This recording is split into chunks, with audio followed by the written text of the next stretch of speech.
Hey guys, Jim with Chicagoland Geeks, and today we're going to be playing with Coollaboratory's liquid metal thermal grease, and we're going to be putting that on the AMD A10 APU that I have in this little computer here, which sleeps in the garage, or workshop as I like to call it. Let's check it out.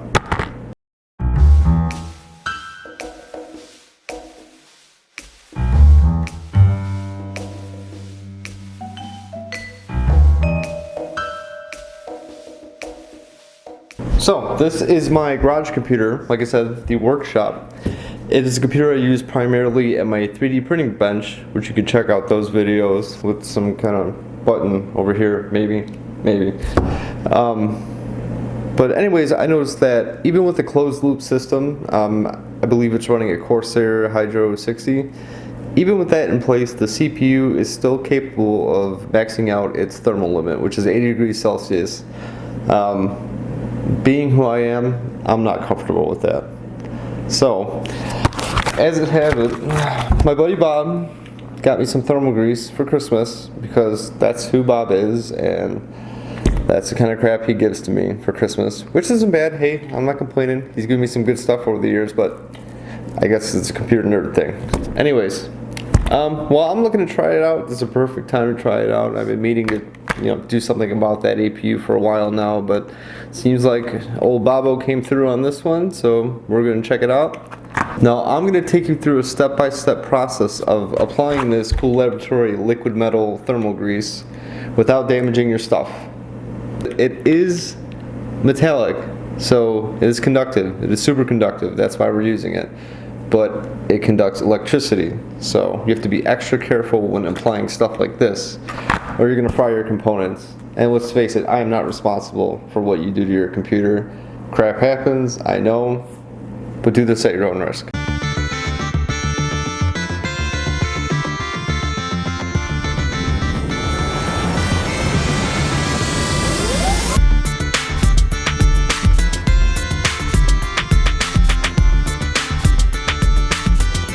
Alright, so first things first, you're going to want to make some room with your wires. It looks like I have my USB 3 cable going across the CPU block. Memory's in the way, power cable's in the way. So for simplicity's sake, I'm just going to go ahead and disconnect all those. So I'll start with the USB 3. Pull that back. Oh, it's my jumper cables. Now for the jumpers, I think it's going to be easier if I just take it off this front panel here. If I can, I guess I can't. I have to do it the old-fashioned way.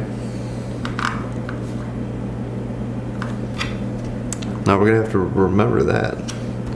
Alright, so I'm going to go ahead and take those off. I'll feed them through so I can remember. Okay, good enough.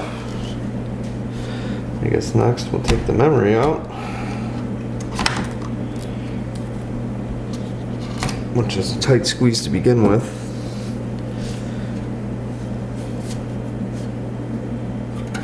I think we can get by without taking the power cable out. Really no reason to. I'm gonna have to take this out here. It's a power cable for the pump. This is a fan cable that can stay. Alright, I think that's it. So I'm just going to go ahead and unscrew the blocks slowly. 2, 3, 4, 5. 2, 3, 4, 5. You kind of want to take your time and just go back and forth and unscrew this evenly. It's to avoid bending any of the brackets, just in case. Sometimes they're pretty tight on there, and if you release one side too fast, you're going to bend your bracket. It's going to be a pain in the butt to get it back on. So, looks like that's good. I think the CPU just frickin' jumped out of the socket. There's that tension I was talking about. Let's go ahead and unscrew this. Well, I should have done that. No. Looks good. Block came off cleanly. There's a stock thermal paste. which I believe is actually just a thermal pad, and I mean you could see it right there. It wasn't making full contact. It should be a perfect shape in all four corners, and that corner was definitely lifted. So that's probably where a lot of our heat was going. But no worries. Put that to the side. I gotta take these off. Fix this for later. And I lost the bolt there.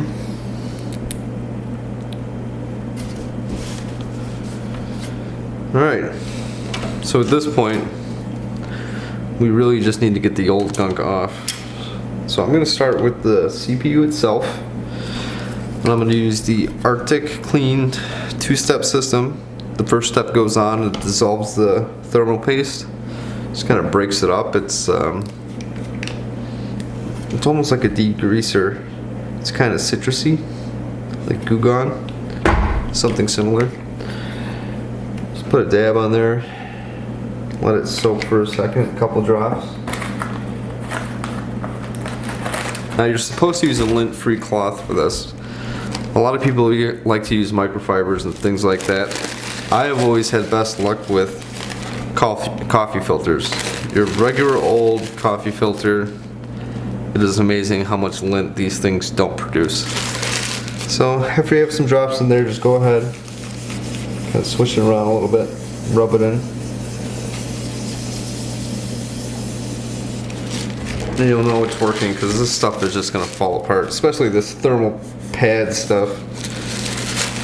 The stock thermal pad, I don't know. It's never been that great. I've never really stuck with the stock paste on any of these Corsair coolers, but this time I think I was in a rush to get the computer operational because it does sit in the garage with the 3D printer.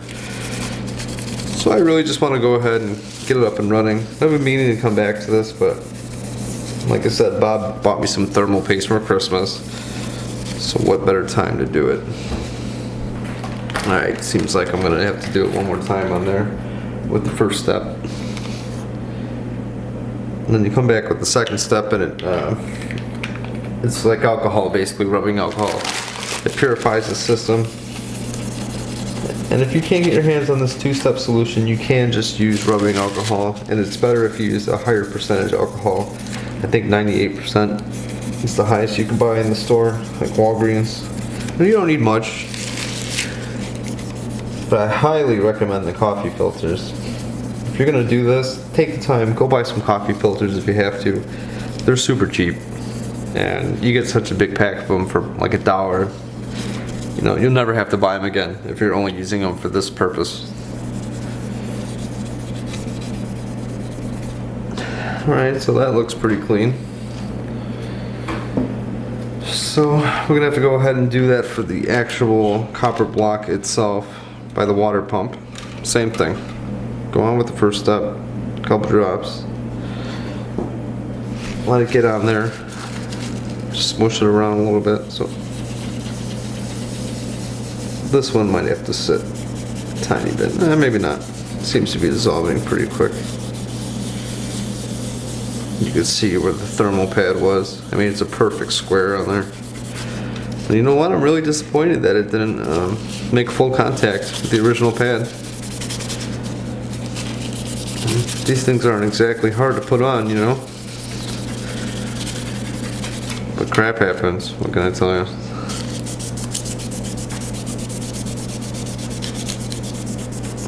Oh my lord, look at that. Here's the paste. The gray, but look at the black. And I'm not sure what exactly that comes from, but you can see if you rub the copper long enough, you almost get a nice sheen out of it. I've actually heard of people wet sanding their copper blocks to get a shiny mirror finish on it. They claim it causes better surface contact. I don't know if that's really true. I've read from other people talking about the subject that, you know, it can create some micro divots in the surface that you might not be aware of. Even though it's polished, it's still not perfect. You're always going to have air bubbles. Look at that. That's a fresh coffee filter. What the hell? There's a lot of gunk on this. Look at that, it's starting to get pretty clean there. Alright, I think that's pretty good. Now I'm going to follow up with the step 2 solution, which is the rubbing alcohol type stuff.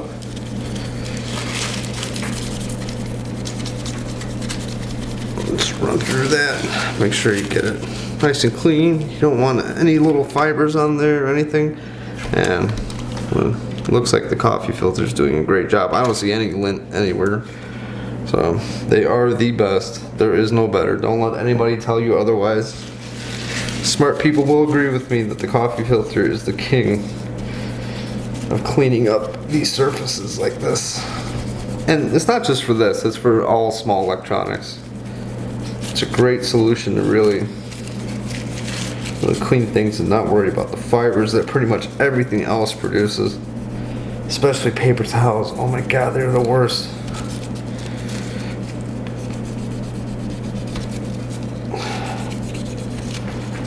Alright.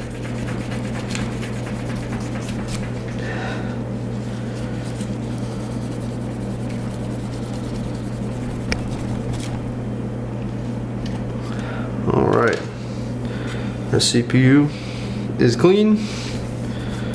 Our copper block on the water pump is clean. It's going to go back in there like that.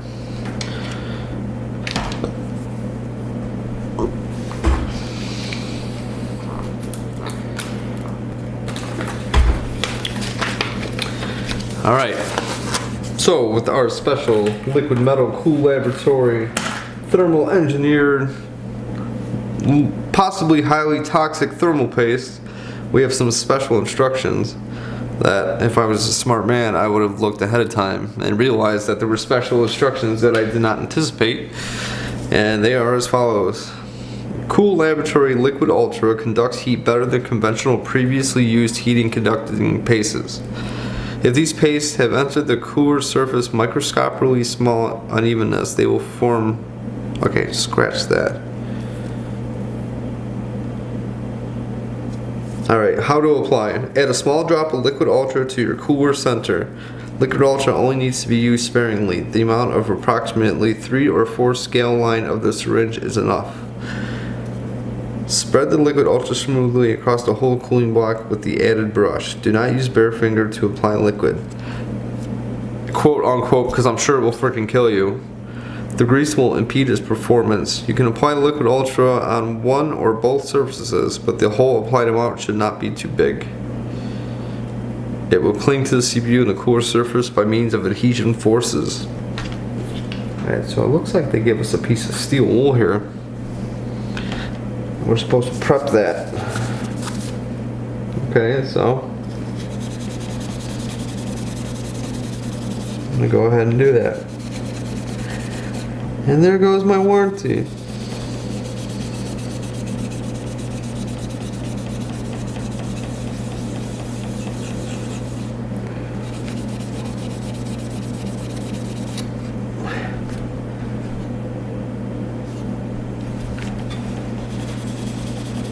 I guess we need to rough up the surface a little bit to help with adhesion.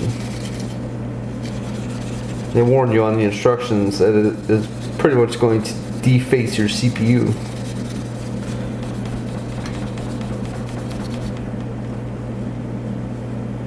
So I guess this stuff won't even work with the coating on top of the CPU. You have to grind it down. I'll be damned.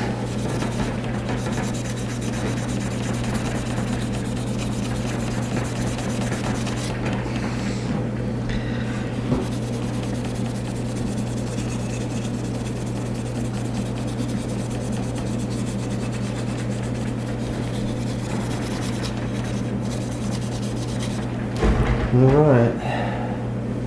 It's roughed up. Now they want us to use the alcohol pad that they supply, or whatever pad. I'm not really sure. It's in German. Go give it one final clean up. That we grinded away the surface here. I didn't realize I was shaking the table. Alright. That looks nice and clean. Smells like alcohol.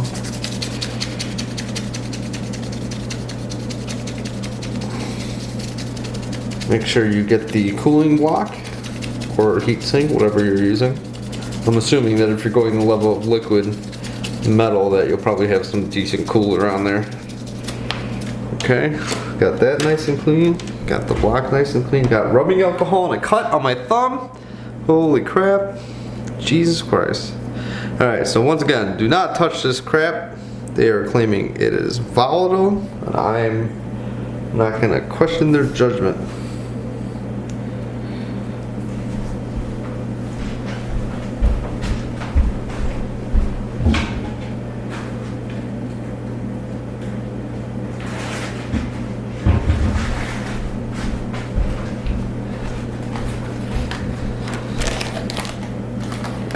One more coffee filter for the road.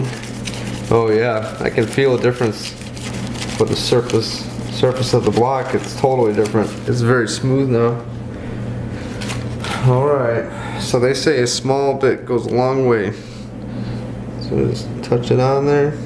According to my buddy Bob, don't even really squeeze it. You just put a little tiny bit. I'm almost paranoid. Oh boy.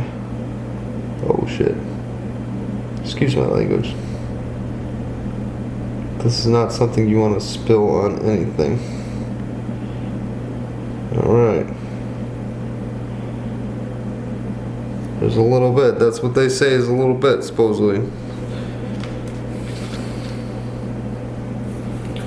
We will see. Well, I'll be damned. It does spread pretty easily. But it needs to be spread evenly across the whole surface of the block. The way this is going, we're gonna need more. And actually, it does spread pretty good if you work it.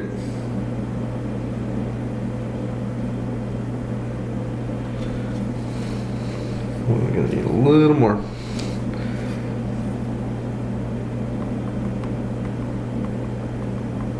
I'm just trying to tab a little bit out. I'm not trying to get crazy with this stuff. A little more. Okay.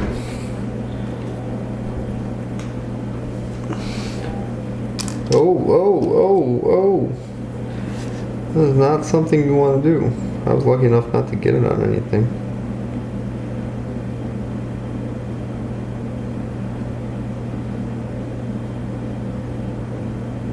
Yeah. Not the funnest thing in the world to spread around. It's a little nerve-wracking, to be honest. I'm trying.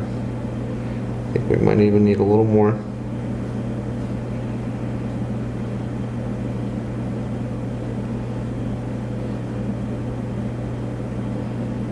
Yeah, close.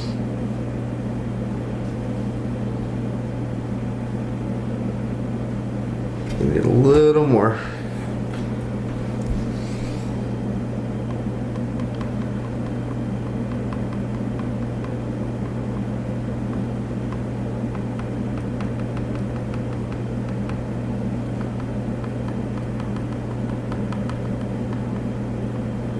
Just tapping it on there.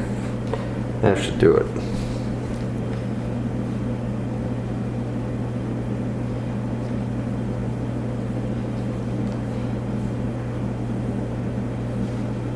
There we go.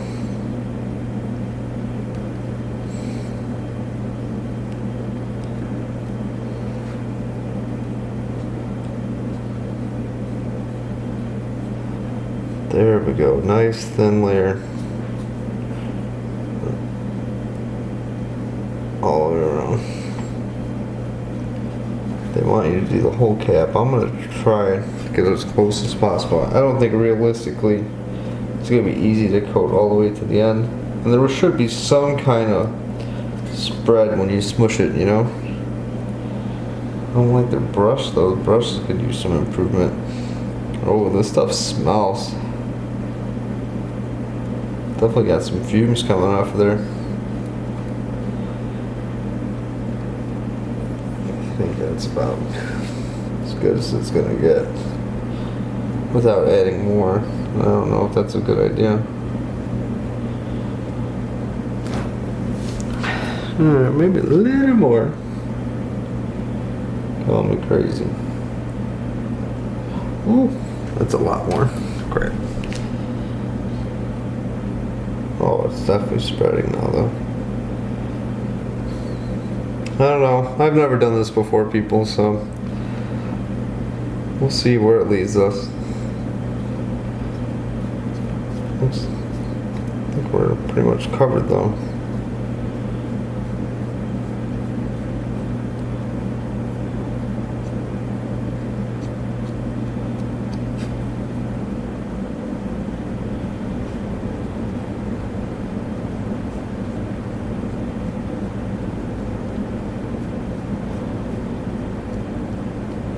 Alright, there she is, completely covered.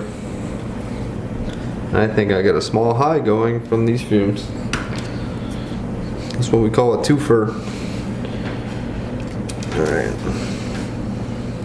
so I need to reconstruct my little, oh Jesus.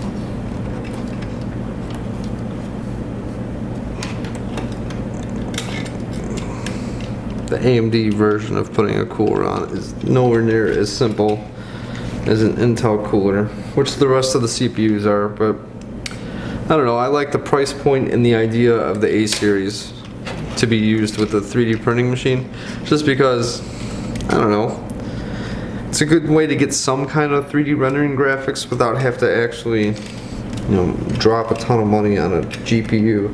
I've done enough of that in my day. We have plenty of GPU power in this house. And crap, I put the frickin' bracket on backwards. Well, this isn't going as planned. Granted, it is late. It is currently 1:30 a.m. here in beautiful Illinois. But I have 3 kids. This is my quiet time, so it's the only chance I get to show you guys my escapades.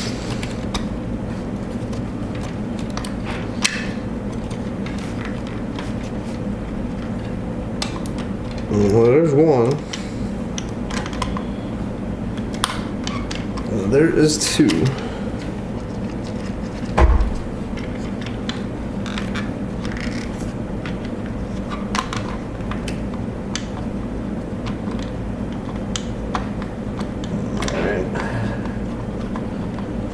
Get tighten. Alright, now we're starting to get it. So supposedly this should be good. We'll see.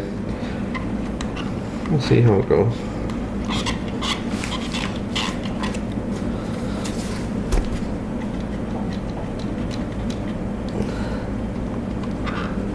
Get him. Feels pretty solid. You want that block to be on tight. You want maximum conductivity. That seems pretty good. That's nice and tight. I'm gonna, actually, you know what? I'm not gonna tighten it any further. I think that's sufficient. Alright, so there you have it. We've applied our liquid metal thermal paste. Our temperatures are lower, they're stable. We got rid of the throttling crap. We got the H60 back in there looking good. We didn't break anything, I hope. So, it's been fun, it's been real. Have fun doing this yourselves. Take your time, be careful. Don't try to blame me for anything. It's not my responsibility. Do this at your own risk. Oh, and if you have some extra time, at the end of the video you should see some kind of link. Go ahead and click it. You can check out our 3D printing videos. I work really hard to put those together, so I'd really appreciate it if you check them out, like them, subscribe if you like more. Whatever you want, it's up to you. Once again, this is Jim with Chicagoland Geeks. Thank you.